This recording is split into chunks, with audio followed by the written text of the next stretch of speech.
Good Erev Shabbos. It's Parshas Mishpatim, the Torah portion of Judgments.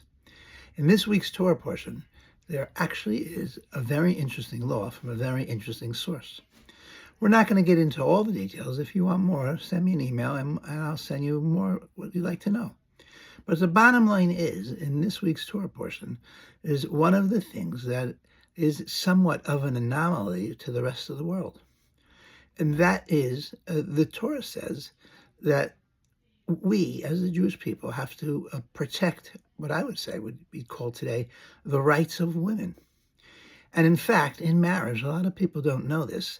The Torah repeats it, or I should say, the rabbis insisted on repeating the Torah's commandment in the Ketubah, so that every husband should be sure to be aware of it. Maybe he missed it when he was reading the Torah portion every week. I don't know.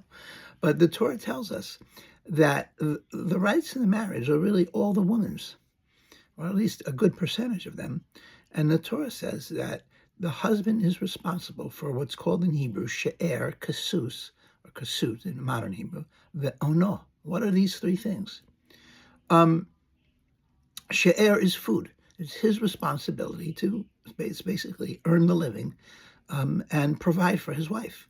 Now, if he wants to do something else, perhaps study Torah, maybe he's an artist and doesn't earn a lot of money either, and his wife is willing to forgo what should due her, they can so do that. There are families that, do things like that. No one's saying it has to be done this way. It's just that that's the woman's right to say, I don't really want you to be an artist anymore. Go be a waiter. Go earn some money. And I would like to take care of the family. That's her privilege. And in fact, then it also says she's entitled to kasut, which means clothing. It's his job to provide, as part of his financial obligations to her, provide clothing for her. And finally, the Torah says what for many is the big shocker, because I think in most of the Western world, in the last 2,000 years, and maybe going all of history in the non-Western world as well, this is the exact opposite of what's frequently called in the world that surrounds us, the duty of the woman to provide physical satisfaction for the man. The Torah says quite clearly that it's the man's job to provide satisfaction for his wife. If he benefits indirectly in the meantime, okay, he's allowed. But the fact remains is that it's his responsibility to see that she's satisfied when they're together, and it is not her responsibility to see that he is.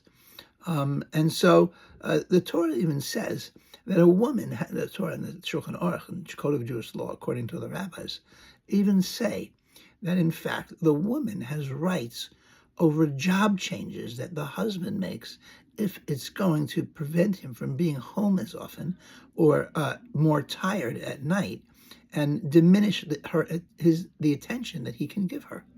Amazing. The exact opposite of the world around us. But, that's frequently the way it is in Torah. God's got a different view of how things are supposed to be than us puny humans or Jews. It's not always what we think. And it's always a surprise to see what the Torah has next, up its sleeve, so to speak, to keep us learning what life should be all about. Have a good Shabbos.